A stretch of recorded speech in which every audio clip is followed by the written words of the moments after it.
E nós vivemos nesse mundo de ilusões, nesse mundo que é tão sedutor, tão cheio de sabores e sentidos, que desperta os nossos sentidos, que nós nos perdemos completamente. Seja pelo paladar, seja pelo sexo, prazeres. Nós precisamos de muito prazer o tempo todo.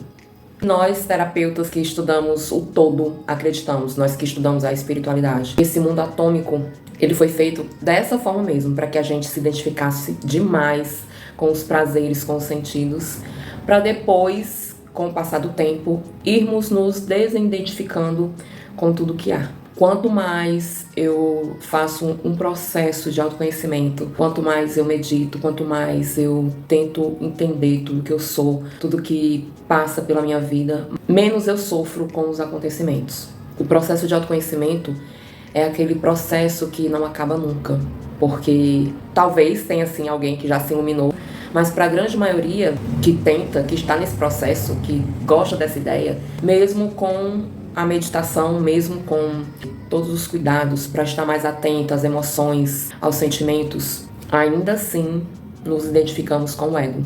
Um ótimo exemplo é Jesus, que era o ápice, que foi o ápice da luz, da iluminação que passou pela Terra, e ainda assim sofreu. Ele não ficou indiferente à dor. Ao mesmo tempo, ele não se identificou com a dor. Ele sentiu e ao mesmo tempo ele disse: se é para eu passar por isso, eu vou passar. Ele poderia ter dito assim: eu não quero, ter ficado com mimimi e não ter passado, mas ele disse: eu vou passar por isso. Eu tento aprender todos os dias e repassar.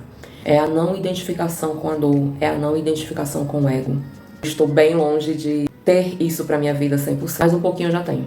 Vou falar para vocês agora de um momento nessa semana que eu não tive. Usei do que eu sabia da linguagem do corpo para usar de sarcasmo. Quando a gente faz isso, usa de sarcasmo, a nossa consciência sente.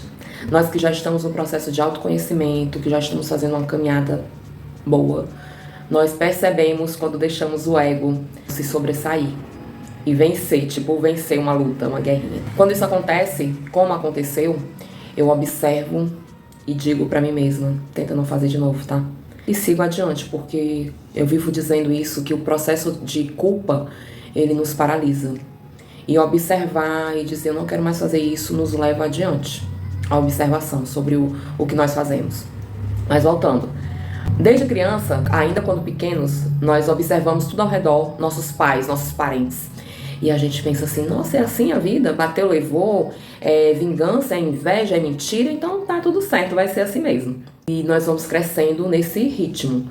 Muitas vezes mentimos, outras fingimos. Mentiras, fingimento, máscaras, tudo isso foi o que nós aprendemos na infância.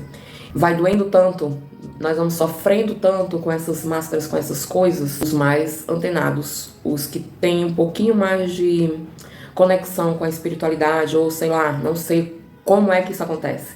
Sei que algumas pessoas percebem, tem algo a mais. Conseguem ver uma luz, né, e dizerem assim: não, tá errado, a vida não é isso, a vida não é esse sofrimento, essa dor o tempo todo. Existe sim uma luz no fim do túnel, e eu vou lá. Para essas pessoas ficam incomodadas com todo esse sofrimento, começam a pesquisar, começam a se achar.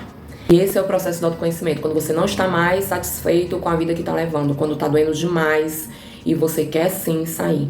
A partir desse momento, quando você tem essa visão de que existe algo além, você já começa a sair de uma depressão, você já começa a sair de pensamentos obsessivos, porque o grande mal dessa humanidade é a superficialidade.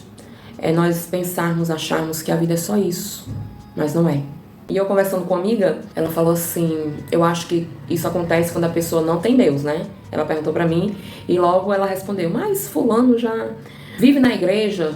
E eu falei: você viver dentro de uma igreja orando não quer dizer que você tenha Deus, que você respeite a Deus. Os que eu conheço que vivem dentro de uma igreja, mas que espancam animais, agridem a natureza. Então, na minha concepção, minha humilde concepção, amar a Deus, respeitar a Deus, é cuidar da criação de Deus. Não só de bichos, animais, mas principalmente dos outros humanos que estão precisando de ajuda. É amar o próximo mesmo, sabe? E não é uma missão fácil, não é nada fácil nesse mundo de hoje de competição, de guerra, de reatividade, de um querer estar num cargo maior do que o outro, querer aparecer mais do que o outro, não é fácil. mas que é possível. A gente vive num mundo dual, sim e não, coisas boas e coisas ruins, e isso nos faz crescer. E tá tudo bem às vezes que eu não consegui ser tão boazinha, não consegui ser tão legal, tá tudo bem. O importante é que eu consiga manter esse olhar observador. O que eu tô fazendo? Eu estou progredindo, eu estou regredindo? E essa mensagem é para falar sobre o autoconhecimento.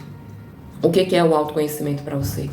Para o mundo hoje, a grande maioria, as pessoas falam que é autoajuda. Autoconhecimento, amor próprio, todas essas coisas importantes, as pessoas querem encarar, querem dizer, falar, usar como se fosse autoajuda. Pergunto o que há de ruim quando eu me ajudo na autoajuda. O que há de ruim nisto? A autoajuda é uma coisa necessária para quem quer sair da depressão, ter um mundo melhor. Autoajuda, autoconhecimento.